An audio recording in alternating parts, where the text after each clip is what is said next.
He's got a Spider-Man review up on George the Giant Slayer. Go check it out. Check it out. Check it out.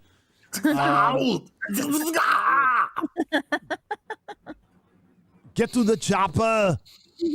Fuck your freedom. Fuck your freedom. Get the job. You don't need the knife. You don't need your freedom, free speech, free expression. I'm gonna kill you, John. I'm gonna fucking kill you, John. Expansion of the universe. How much more powerful above that device is the James Webb? Well, in round numbers, we say it's 100 times more powerful, but that's because we can't really compare apples and oranges. So the Webb telescope can do things that the Hubble can't do at all. So the Hubble observes at ultraviolet wavelengths, visible wavelengths, and just a little bit of the infrared. And the Webb telescope starts with red wavelengths and goes all the way out to 28 microns, which is much longer, and shows us new things. So we've never been able to see that well at those longer wavelengths. We do have, or I did have, telescopes in space that could pick up these longer wavelengths, but they're done. The Spitzer Space Telescope is too far away now for us to talk to it. So this is it. This is the great next step for astronomy.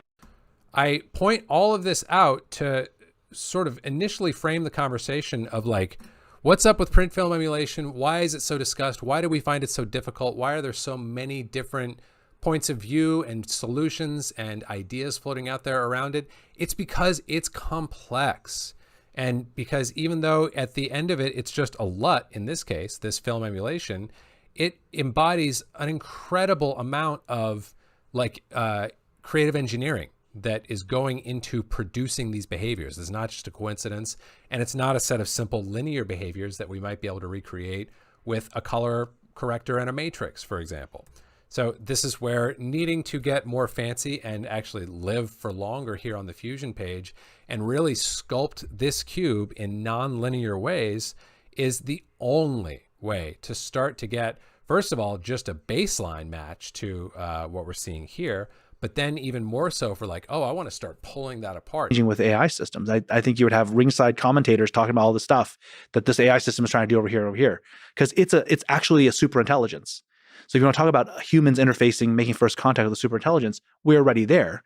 We do it pretty poorly. And if you look at the gradient of power and money, what happens is the people closest to it will absolutely exploit their distance for personal financial gain. Mm-hmm. So we should look at that and be like, oh, well, that's probably what the future will look like as well.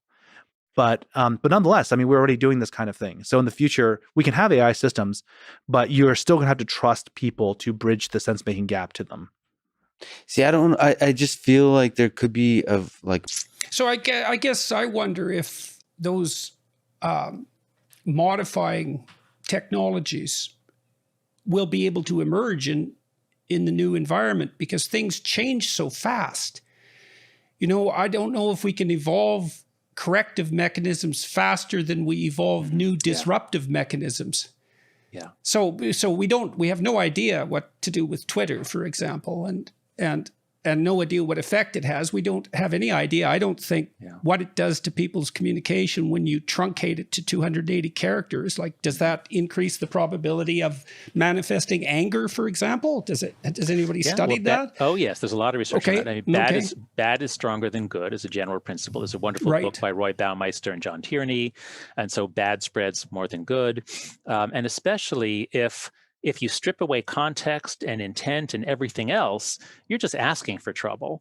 And so Twitter is probably the worst form of communication ever devised if the goal is to actually have conversations.